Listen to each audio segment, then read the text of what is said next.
I'm Tom from Peerless-AV at InfoComm 2025, and here we have our seamless media wall. So this is to encompass LED in a furniture finish, where we can do finishes from different textures and patterns and colours.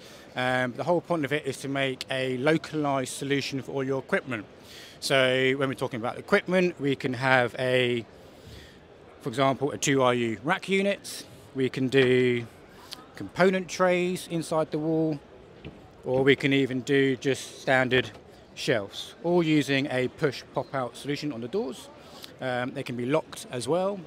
Nice little features on the rack unit is all fully pivotable, so then you can actually get to the control unit itself on the front.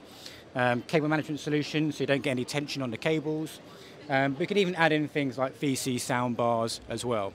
So we're trying to do this in a 110 to 136 to 165 options.